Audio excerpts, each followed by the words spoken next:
बारूक का ग्रंथ अध्याय 1। यह वह ग्रंथ है जिसे बारूक ने बाबुल में लिखा था। बारूक नेरिया का पुत्र था, नेरिया महस्या का, महस्या सिदकिया का, सिदकिया हसगा का और हसगा लिकिया का। यरूशलेम के खलदई के अधिकार में आने और उनके द्वारा भस्म किए जाने के 5वें वर्ष महीने के 7वें दिन उसने यह अध्याय 2। इसलिए प्रभु ने अपनी चेतावनी पूरी की जो उसने हमें और इस्राएल पर शासन करने वाले हमारे न्यायकर्ताओं, हमारे राजाओं, हमारे नेताओं और इस्राएल तथा यूदा के लोगों को दी थी, अर्थात यह कि वह हम पर ऐसी भयंकर विपत्तियां ढा देगा जैसे आज तक पृथ्वी पर कभी नहीं हुई, जैसी मूसा की संहिता के अनुसार यरूशलेम में हुई थी।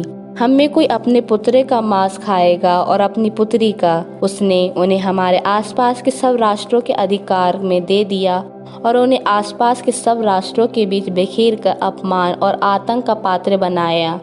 हम शासक नहीं बल्कि दास बन गए, क्योंकि हमने उसकी वाणी का तिरस्कार किया और अपने प्रभु ईश्वर के विरुद्ध पाप किया। प्रभु हमारे ईश्वर के यहाँ न्याय है, किंतु हम और हमारे पूर्वज आज तक लज्जा के साथ उसके सामने खड़े हैं। जैसे प्रभु ने हमारे विरुद्ध कहा था, वैसे ही वे सारी विपत्तियां हमारे ऊपर आ पड़ी है।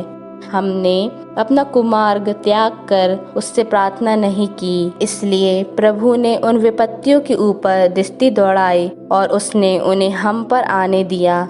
उसने हमारे साथ जो भी किया वह न्याय के अनुसार ही है। हमने उसकी वाणी पर ध्यान नहीं दिया और उसके दिए हुए आदेशों का पालन नहीं किया।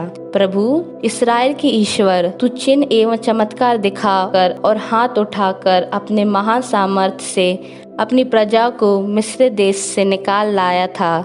इस प्रकार तूने अपने नाम का गौरव बढ़ाया। हमारे प्रभु ईश्वर, तेरे सब आदेशों के बावजूद हमने पाप किया, हमने दुष्टता और अन्याय किया। तेरा क्रोध हमसे दूर हो, क्योंकि हम में केवल कुछ ही उन राष्ट्रों के बीच बच गए हैं जिनमें तूने हमें बिखेर दिया है। प्रभु हमारी प्रार्थना और हमारे निवेदन पर ध्यान दे और अपने नाम के कारण हमारी रक्षा कर। ऐसा करके हम उन लोगों की कृपा पात्र बने जिन्होंने हमें निर्वासित किया। इसी से सारा संसार जान जाए कि तू ही हमारा प्रभु ईश्वर है, क्योंकि इस्राएल और उसका राष्ट्र तेरा कहलाता है। प्रभु अपने पवित्र निवास स्थान से नीचे देख और हमारी सुधि ले। प्रभु कान लगाकर हमारी सुन। प्रभु अपनी आंखें खोल और देख।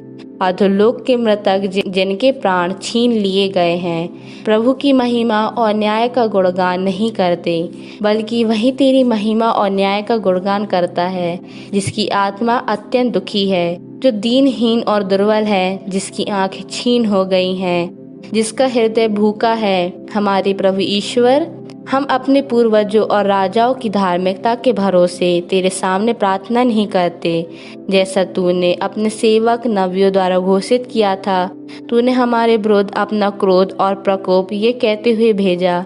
प्रभु ये कहता है, बाबुल के राजा के सामने अपने सिर झुकाकर उसके अधीन हो जाओ, तभी तुम उस देश में रह सकोगे जिन्हें मैंने तुम्हारे पूर्वजों को दिया है। नहीं तो यदि तुम प्रभु की वाणी का तिरस्कार कर बाबुल के राजा के अधीन नहीं रहोगे, तो मैं यूदा के नगरों और यरूशलेम की गलियों में प्रसन्नता एवं आनंद की ध्वनि और बरबधु के गीत समाप्त कर दूंगा और सारा देश आप अपने निवासियों के से वंचित होकर उजड़ जाएंगे। किंतु हमने तेरी वाणी पर ध्यान नहीं दिया, जिसके अनुसार हमें बाबुल के राजा के अधीन रहना चाहिए था।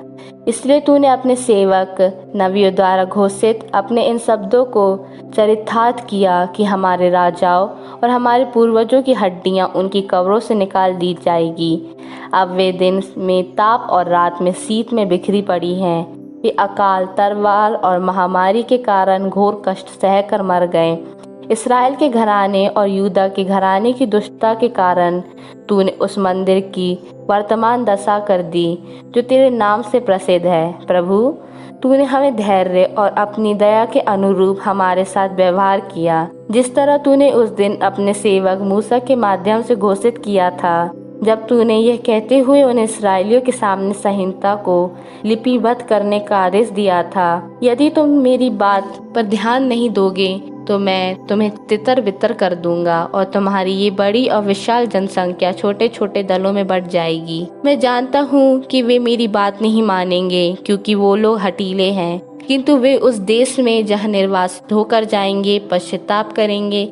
वहाँ वे जान जाएंगे कि मैं ही प्रभु उनका ईश्वर हूँ। मैं उन्हें एक नया हृदय प्रदान करूँगा और ऐसे कान जो मेरी बात सुनेंगे। तब वे अपने निर्वासन के देश में पूरी स्तुति और मेरे नाम को याद करेंगे। वे प्रभु के विरुद्ध पाप करने वाले अपने पूर्वजों के मार्ग का स्मरण करते हुए अपनी हठ धर्मी और अपने पापाचरण का परित्याग करेंगे। तब मैं उन्हें उस देश में वापस ले चलूंगा जिसमें मैंने शपथ खाकर उनके पूर्वज इब्राहिम, इसहाक और याकूब को देने का वचन दिया था, और वे उसे अपने अधिकार में करेंगे।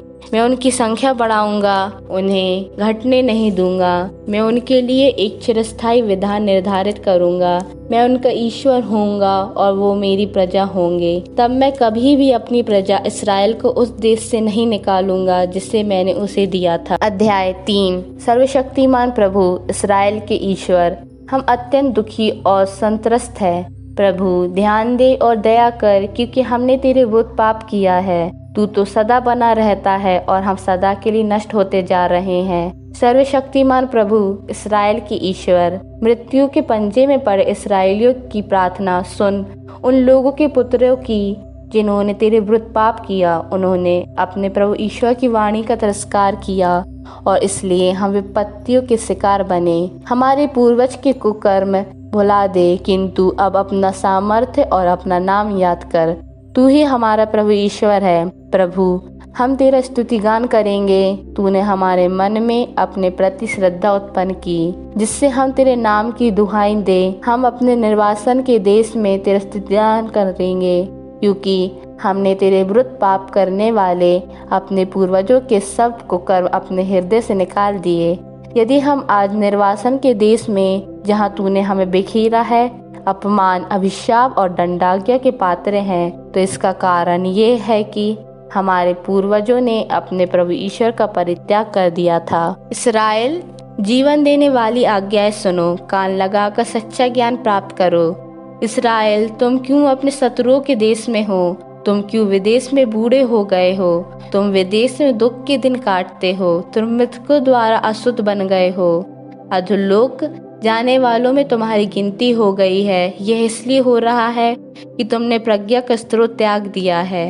यदि तुम ईश्वर के मार्ग पर चले होते तो तुम सदा के लिए शक्ति में जीवन बिताते। ये समझ लो कि ज्ञान कहाँ है, सामर्थ्य कहाँ है, बुद्धिमानी कहाँ है, जिससे तुम जान जाओ कि लंबी आयु और जीवन कहाँ है। आंखों की ज्योति और शांति कहाँ है? कौन प्रज्ञा के निवास स्थान तक पहुँचा है? किसने उसके खजाने प्रवेश किया है? राष्ट्रों के विशासक कहाँ हैं, जो पृथ्वी के जंगली पशु अपने वश में रखते और आकाश के पक्षियों का खेल दिखाते हैं, जो चांदी और सोने का संचय करते हैं, जिस पर मनुष्य भरोसा रखते हैं? कहाँ है वे मनुष्य जिनकी संपत्ति अपार है? कहाँ है वे चांदी के शिल्पकार जो चांदी की ही चिंता करते और जिनकी कला कल्पनातीत है?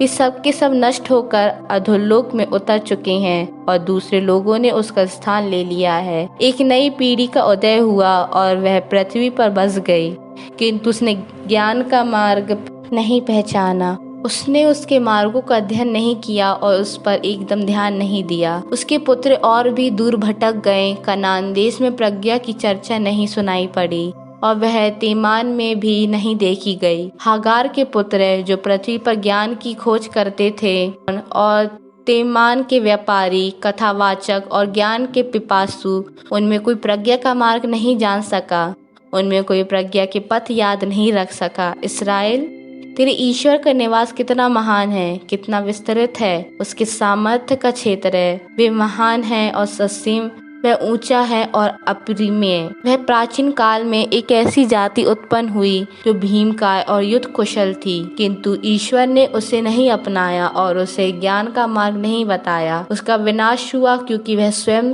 नासमझ थी। वह अपनी मूर्खता के कारण नष्ट हो गई। कौन प्रज्ञा लाने के लिए स्वर्ग गया? किसने उसे बादलों के ऊपर से नीचे उतारा? किसने समुद्र पार कर उसका पता लगाया, किसने शुद्ध सोने से उसे खरीदा। कोई उसके यहाँ का मार्ग नहीं जानता, कोई उसके मार्ग की चिंता नहीं करता। सर्वज्ञ ही उसका मार्ग जानता है। उसने अपनी बुद्धि से उसका पता लगाया है। उसने सदा के लिए पृथ्वी की नींव डाली है और उसे जीव जंतु से भर दिया है। वह प्रकाश भेज देता है और वह फैल जाता है। वह उसे वापस बुलाता है और वह कांपते हुए उसकी आज्ञा मानता है। तारे अपने अपने स्थान पर आनंद पूर्वक जगमगाते रहते हैं। जब वह उन्हें बुलाता है तो वे उत्तर देते हैं, हम प्रस्तुत हैं, और वे अपने निर्माता के लिए आनंद पूर्वक चमकते हैं। वही हमारा ईश्वर है, उसकी बराबरी कोई नहीं कर सकता। उसने ज्ञान के सभी मार्गों का पता लगाया है और उसे अपने सेवक याकूब को अपने परम प्रिय इस्राएल को बता दिया है। इस पर प्रज्ञा पृथ्वी पर प्रकट हुई और उसने मनुष्यों के बीच निवास किया। अध्याय 4। प्रज्ञा यह है ईश्वर की आज्ञाओं का ग्रंथ, वह संहिता जो सदा बनी रहेगी। जो उसका पालन करेगा वह जीता रहेगा, जो उसे छोड़ देगा वह मर जाएगा। याकूब, लौटकर उससे ग्रहण करो, उसके प्रकाश में महिमा की ओर आगे बढ़ो। ना तो दूसरों को अपना गौरव दो और न विदेशियों को अपना विशेष अधिकार। इस्राएल, हम कितने भाग्यशाली हैं जो ईश्वर की इच्छा हम पर प्रकट की गई है। मेरी प्रजा, ठारस रखो, तुम इस्राएल का नाम बनाए रखती हो। तुम विनाश के लिए गैर यहूदियों के हाथ नहीं बिकी हो। तुमने ईश्वर का क्रोध भड़काया था, इसलिए तुम अपने शत्रुओं के हवाले कर दी गई। तुमने अपने सृष्टिकर्ता को अप्रसन्न किया, क्योंकि तुमने ईश्वर को नहीं बल्कि देवताओं को बलि चढ़ाई थी। तुमने शाश्वत ईश्वर को भुला दिया जो तुम्हें भोजन दिया करता था। तुमने यरूशलेम को दुख पहुंचाया जिसने तुम्हारा पालन किया है। यरूशलेम ने ईश्वर का क्रोध तुम पर आते देखा और कहा, सिय्योन की पड़ोसियों, मेरी बात सुनो। ईश्वर ने मुझ पर बड़ा शोक भेजा। मैंने देखा कि शाश्वत ईश्वर ने मेरे पुत्र पुत्रियों को बंदी बनाकर निर्वासित किया है। मैंने आनंदित होकर उनका पालन पोषण किया, किंतु मैंने उनको आंसू बहाते हुए और दुखी होकर जाते हुए देखा। मैं विधवा था, सबसे परित्यक्ता हूँ, कोई मेरा उपहास न करे। मैं अपनी प्रजा के पापों के कारण अकेली रह गई हूँ, क्योंकि उसने ईश्वर की संहिता का मार्ग छोड़ दिया है। उसने उसके आदेशों का तिरस्कार किया। वह प्रभु की आज्ञाओं के मार्ग पर नहीं चली और वह उसकी धार्मिकता के अनुरूप उसकी शिक्षा के मार्ग पर नहीं चली। सिय्योन की पड़ोसियों, आओ, उस निर्वासन को याद रखो जिसके द्वारा शाश्वत ईश्वर ने मेरे पुत्र पुत्रियों को दंडित किया। उसने एक दूरवर्ती राष्ट्र को उसके विरुद्ध भेजा, एक दुष्ट राष्ट्र को जिसकी भाषा अबोधगम्य थी, एक ऐसे राष्ट्र को जिसे ना तो बूढ़ों के प्रति श्रद्धा थी और न बच्चों के प्रति कोई दया। वह विधवा के प्रिय पुत्रों को ले गया। उसने उससे उसकी पुत्रियों से वंचित कर उसे अकेली ही छोड़ दिया। मैं कैसे तुम्हारी सहायता कर सकती थी? जिसने तुम पर वे विपत्तियां ढाई, वही तुमको अपने शत्रुओं के हाथ से छुड़ाएगा। तुम जाओ मेरे बच्चों, जाओ। मैं परित्यागता अकेली ही रह गई हूँ। मैं शांति का वस्त्र उतार कर प्रायश्चित और प्रार्थना का टाट पहन लिया। मैं जीवन भर शाश्वत प्रभु को पुकारती रहूंगी। मेरे बच्चों, ठारस रखो, ईश्वर की दुहाई दो, वह तुमको हिंसा से शत्रु के हाथ से छुड़ाएगा। मुझे शाश्वत ईश्वर ने तुम्हारे उद्धार का भरोसा है। परम पावन ईश्वर ने मुझे आनंद प्रदान किया।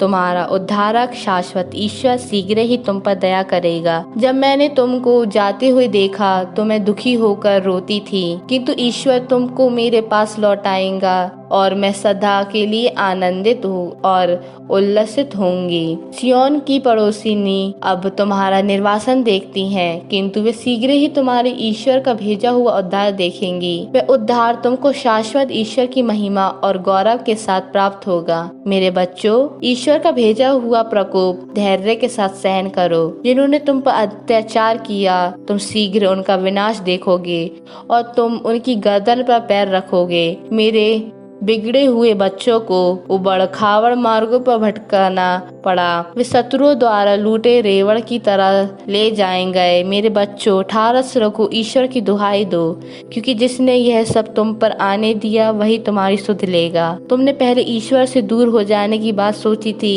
अब 10 गुने उत्साह से उसके पास लौटने की चेष्टा करो, क्योंकि जिसने तुम पर इन विपत्तियों को आने दिया वही तुम्हारा उद्धार कर तुम्हें अनंत आनंद प्रदान करेगा। यरूशलेम, ठारस रख, जिसने तेरा नाम रखा वह तुझे सांत्वना देगा। उन लोगों पर शोक जिन्होंने तुम पर अत्याचार किया और मेरे पतन पर आनंद मनाया। उन नगरों पर शोक जहाँ तेरी संतति दास थी, उस नगर पर शोक जिसने तेरे पुत्र को कैद में रखा। उसने तेरे पतन पर आनंद मनाया, वह तेरे विनाश पर प्रसन्न हुआ, किंतु वह अपने उजाड़ पर शोक मनाएगा। मैं उसके बहुसंख्यक निवासियों का उल्लास मिटा दूंगा, उसका घमंड दुख में बदल जाएगा, क्योंकि शाश्वत ईश्वर बहुत दिनों तक उस पर आग बरसाएगा और वह बहुत समय तक भूतों का डेरा बना रहेगा। यरूशलेम, पूर्व की ओर दृष्टि डाल और वे आनंद देख, जो ईश्वर की ओर से तेरे पास आ रहा है। तेरे पुत्र जिनको तूने जाने दिया अब आ रहे हैं। तेरे पुत्र ईश्वर की महिमा पर आनंद मनाते हुए परम पावन के वचन पर पूर्व और पश्चिम से तेरे पास आ रहे हैं। अध्याय 5। यरूशलेम, अपने शोक और संताप के वस्त्र उतार और सदा के लिए ईश्वर की महिमा का सौंदर्य धारण कर। तू ईश्वरीय न्याय का लवादा पहनकर अपने सिर पर प्रभु का दिया हुआ गौरव का मुकुट रख ले, क्योंकि ईश्वर पृथ्वी भर के लोगों पर तेरी महिमा प्रकट करेगा और सदा के लिए तेरा यह नाम रखेगा, न्याय की, शांति और धार्मिकता की महिमा। यरूशलेम, उठ खड़ा हो जा, पर्वत पर चढ़कर प्रभु की ओर दृष्टि लगा। देख, प्रभु की आज्ञा से तेरे पुत्र पश्चिम और पूर्व से एकत्र हो गए हैं। वे आनंद मना रहे हैं, क्योंकि ईश्वर ने उनकी सुध ली है। शत्रुओं ने उन्हें बाध्य किया था कि वे तुझको छोड़कर पैदल ही चले जाए, परंतु ईश्वर उन्हें राजसी पालकी में बैठाकर तेरे पास वापस ले आ रहा है। ईश्वर का आदेश है कि हर एक ऊंचा पहाड़ और सभी चिरस्थायी पहाड़ियां समतल की जाए और हर एक घाटी पाट कर भर दी जाए, जिससे इस्राएलिये महिमामय प्रभु की रक्षा से सुरक्षित आगे बढ़ सके। ईश्वर के आदेश पर सभी वन और सुगंधित वृक्ष इस्राएल पर छाया करेंगे, क्योंकि दयामय तथा न्याय ईश्वर इस्राएल को आनंद प्रदान करेगा और अपनी महिमा के प्रकाश से उसका पथ प्रदर्शन करेगा। अध्याय 6। यह उस पत्र की प्रतिलिपि है जिसे यिर्मयाह ने उन बंदियों के पास भेजा था जो बाबुल निवासियों के राजा द्वारा बाबुल ले जाए जा रहे थे, जिससे वह उन्हें ईश्वर का दिया हुआ संदेश सुनाए। तुमने प्रभु के विरुद्ध पाप किए, इस कारण बाबुल निवासियों के राजा नबूकदनेस्सर द्वारा तुम बंदी बनाकर बाबुल ले जाए जाओगे। बाबुल पहुंचकर तुम्हें वहां बहुत वर्षों तक, दीर्घ काल तक, 7 पीढ़ियों तक रहना पड़ेगा। इसके बाद मैं तुम्हें वहां से सकुशल लौटाऊंगा। अब तुम बाबुल में चांदी, सोने और लकड़ी के बनाए हुए देवताओं को देखोगे, जो कंधों पर उठाकर ले जाए जाते हैं और जिन पर गैर यहूदी राष्ट्र श्रद्धा रखते हैं। तुम सावधान रहो, कहीं ऐसा ना हो कि तुम गैर यहूदियों जैसे हो जाओ और उन देवताओं पर श्रद्धा रखो। जब तुम भीड़ को उन देवताओं की आराधना करते हुए और उन्हें जुलूस में ले जाते देखोगे, तो मन में यह कहो, प्रभु तेरी ही आराधना करनी चाहिए, क्योंकि मेरा दूत तुम्हारे साथ है और वह तुम्हारे जीवन की चिंता करेगा। उन देवताओं की जीवा शिल्पी द्वारा गढ़ी हुई है, उनका शरीर चांदी और सोने से मढ़ा हुआ है। वे मिथ्या है और बोल नहीं सकते। वे लोग अपने देवताओं के लिए सोने के मुकुट बनवाते हैं, मानो वे अलंकरण प्रिय कन्याएं हैं। पुजारी कभी कभी वह सोना और चांदी अपने लिए काम में लाते और छज्जे पर की देवदासियों को भी उपहार के रूप में देते हैं। चांदी, सोने और लकड़ी के उन देवताओं को मनुष्य की तरह वस्त्र पहनाए जाते हैं, किंतु उन वस्त्रों पर जंग लगता है और वे कीड़ों का आहार बन जाते हैं। देवता बैंगनी वस्त्रों से सुसज्जित है, किंतु मंदिर की धूल की मोटी परत उनके चेहरों पर से पोंछनी पड़ती है। कोई देवता क्षेत्रीय दंडाधिकारी की तरह हाथ में राजदंड धारण किए हैं, यद्यपि वे अपने प्रति अपराध करने वालों को मृत्यु दंड देने में असमर्थ है। कोई दाहिने हाथ में तलवार और फरसा धारण किए हैं, यद्यपि वह ना तो युद्ध से और ना डाकू से अपनी रक्षा कर सकता है। इनसे पता चलता है कि वे देवता नहीं हैं, इसलिए उनसे मत डरो। जैसे किसी आदमी का खड़ा टूट जाने पर बेकार हो जाता है, वैसे ही बेकार उनकी देवता है जिनकी प्रतिष्ठा उन्होंने उनके देव मंदिरों में की है। उनकी आंखें दर्शन करने वालों के पैरों से उजड़ने वाली धूल से ढक जाती हैं। जिस प्रकार राजा के प्रति अपराध करने वाले व्यक्ति के चारों ओर सब दरवाजे बंद कर दिए जाते हैं क्योंकि उसे प्राण दंड मिला है, उसी प्रकार पुजारी फाटकों, अर्गलाओं और सिटकिनियों से मंदिर को सुदृढ़ बना देते हैं, जिससे कहीं डाकू देव मूर्तियों की चोरी ना कर ले। पुजारी अपने लिए कम मूर्तियों के लिए अधिक दीपक जलाते हैं, यद्यपि वे उनमें एक भी नहीं देख सकती। उनकी दशा उनके मंदिरों की किसी धरन जैसी है जिसके विषय में यह कहा जाता है कि वह भीतर से खाई हुई है। उन्हें पता भी नहीं चलता कि उन्हें और उनके वस्त्र कीड़े खाया करते हैं। मंदिर में धुएं से उनके चेहरे काले हो जाते हैं। चमगादड़, अबाबिले और अन्य पक्षी उनके शरीर और सिर के ऊपर मंडराते हैं। बिल्लियां भी उन पर बैठ जाती हैं। इससे तुम जान जाओगे कि वे देवता नहीं हैं, इसलिए उनसे मत डरो। यदि कोई व्यक्ति उन पर मड़ा हुआ सोना साफ नहीं करे तो वे स्वयं उसे नहीं चमका सकती। जब वे मूर्तियां ढाली गई तो उन्हें उसका पता नहीं चला। निष्प्राण होने पर भी वे मूर्तियां भारी दामों में खरीदी जाती है। उनके पैर नहीं होते, इसलिए वे मनुष्य के कंधों पर उठाई जाती है और सबको उनकी असमर्थता का पता चलता है। उनके उपासकों को भी इस पर लज्जा होती है कि जब कोई मूर्ति गिर जाती है तो उन्हें उसे उठाना पड़ता है। यदि वे उन्हें खड़ा कर देते हैं तो वे हिल नहीं सकती। यदि वे झुकती हैं तो वे स्वयं खड़ी नहीं हो सकती। फिर भी उन्हें मृतकों की तरह भेंट चढ़ाई जाती है। पुजारी उन पर चढ़ाए हुए बलि पशु बेचते और उनसे लाभ उठाते हैं। उनकी पत्नियां कुछ अंश खारे पानी में डालकर बिगड़ने से बचाती है, किंतु भिखारी या असहाय को कुछ नहीं देती। रजस्वला और अशुद्ध स्त्रियां उनको अपवित्र चढ़ावे छूती हैं। इससे तुम जान जाते हो कि वे देवता नहीं हैं। उनसे मत डरो। स्त्रियां उन चांदी, सोने और लकड़ी के देवताओं की सेवा करती है, तो उन मूर्तियों को देवता क्यों माना जाए। पुजारी फटे कपड़े पहने से और दाढ़ी मूड़े नंगे सिर उनके मंदिरों में बैठते हैं। वे मृतक भोजों में सम्मिलित अतिथियों की तरह अपने देवताओं के सामने चिल्लाते और शोर मचाते हैं। पुजारी उनके वस्त्र चुरा कर ले जाते हैं और उन्हें अपनी पत्नियों और बच्चों को पहनाते हैं। यदि कोई उन देवताओं के साथ अच्छा या बुरा व्यवहार करे तो वे उसके विषय में कुछ नहीं कर सकते। वे ना तो किसी को राजा बना सकते और ना किसी को सिंहासन से उतार सकते। वे ना तो धन दे सकते और ना कोई सिक्का। यदि कोई व्यक्ति उनके लिए मन्नत मांगे तो और पूरी ना करे तो वे उससे लेखा नहीं मांगेंगे। वे ना तो मृत्यु से किसी मनुष्य की रक्षा कर सकते और न बलवान के हाथ से दुर्बल को छुड़ा सकते। वे ना तो अंधे को दृष्टि प्रदान कर सकते और न निसहाय को सहारा दे सकते। वे विधवाओं पर दया नहीं करते और अनाथों की सुधि नहीं लेते। वे पर्वत के पत्थरों के सदृश है। लकड़ी के ऐसे टुकड़े हैं जो सोने और चांदी से मढ़ दिए गए हैं। जो लोग उनकी उपासना करते हैं उन्हें लज्जित होना पड़ेगा। इसलिए लोग ये कैसे सोच या कह सकते हैं कि वह देवता है। इसके अतिरिक्त खलदेही भी उनका अपमान करते हैं। जब वे किसी गूंगे को देखते जो बोल नहीं सकता तो वे उसे बेल के सामने ले जाकर प्रार्थना करते हैं कि वह उसे बोलने की शक्ति दे, मानो बेल उनकी प्रार्थना सुन सकता है। वे इस पर विचार विमर्श और इन देवताओं का परित्याग नहीं कर पाते क्योंकि उनमें समझ नहीं है। वहाँ की स्त्रियां सिर पर डोरियां लपेटकर सड़क पर बैठी हुई भूसी लगाती है। जब उनमें किसी को कोई पथिक ले जाता और उससे प्रसंग करता है तो वह लौटकर अपनी पड़ोसन की हंसी उड़ाती है। जो नहीं चुनी गई है, जिसकी डोरियां सिर पर से नहीं उतारी गई, उन देवताओं से जो कुछ संबंधित है वह सब धोखा है। तो लोग ये कैसे सोच या कह सकते हैं कि वह देवता है।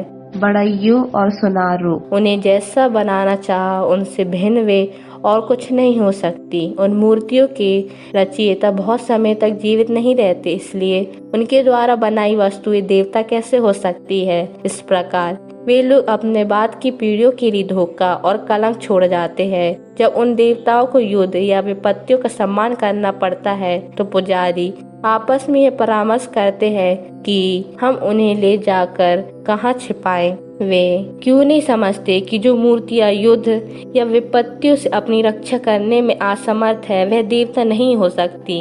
वे सोने और चांदी से मढ़ी हुई वस्तुएं हैं, इसलिए बाद में ये मानना होगा कि वे धोखा मात्र है। सभी राष्ट्रों और राजाओं के लिए ये स्पष्ट होगा कि वे देवता नहीं बल्कि मनुष्य के हाथों की कृतियां हैं, जिनमें कोई दिव्य शक्ति विद्यमान नहीं है। कौन और प्रमाण चाहता है कि वे देवता नहीं है। वे ना तो देश पर किसी राजा को नियुक्त करती और न मनुष्यों को वर्षा प्रदान करती। वे ना तो किसी को न्याय दिलाती और न अन्याय रोकती है। वे आकाश और पृथ्वी के बीच उड़ने वाले कौओं की तरह असमर्थ है। यदि सोने और चांदी से मढ़ी हुई लकड़ी की उन देव मूर्तियों के मंदिर में आग लग जाती है तो उनके पुजारी भाग कर बच जाते हैं, किंतु वे स्वयं धरनों के समान भस्म हो जाती है। वे राजा या शत्रु का विरोध करने में असमर्थ है, तो लोग ये कैसे सोच या कह सकते हैं कि वह देवता है। ना तो न्याय दिला सकती और ना किसी का उपकार कर सकती। इससे पता चलता है कि उनके विषय में ना तो माना या ना कहा जा सकता है कि वे देवता है। इसलिए तुम जानते हो वे देवता नहीं है, उनसे मत डरो। वे किसी राजा को ना तो अभिशाप दे सकती और ना आशीर्वाद। वे ना तो राष्ट्रों को आकाश में चिन्ह दिखा सकती, ना सूर्य की तरह चमक सकती और ना चंद्रमा की तरह प्रकाश दे सकती है। जंगली पशु उनसे श्रेष्ठ है, क्योंकि वे कहीं भागकर अपनी रक्षा करने में समर्थ है। इन सब बातों से किसी भी तरह ज्ञात नहीं होता कि वे देवता है, इसलिए उनसे मत डरो। जैसे ककड़ी के खेत का चंचा पुरुष किसी की रक्षा नहीं कर सकता, वैसे ही सोने और चांदी से मढ़ी हुई लकड़ी की उनकी वे देव मूर्तियां भी सोने और चांदी से मढ़ी हुई उन लोगों की लकड़ी की देव मूर्तियां बगीचे की उस कटीली झाड़ी की सदृश है, पर पक्षी बैठ जाते हैं या उस शव के सामान जो अंधेरी कब्र में रखा हुआ है। यदि तुम देखोगे कि बैगनी और मलमल के उनके वस्त्र सड़ जाते हैं तो समझोगे कि वे देवता नहीं है। अंत में वे भी कीड़ों का आहार बन जाएगी और देश के लिए कलंक का कारण। धार्मिक मनुष्य के लिए यही अच्छा है कि उसके कोई देव मूर्तियां नहीं हो, उसे लज्जित नहीं होना पड़ेगा।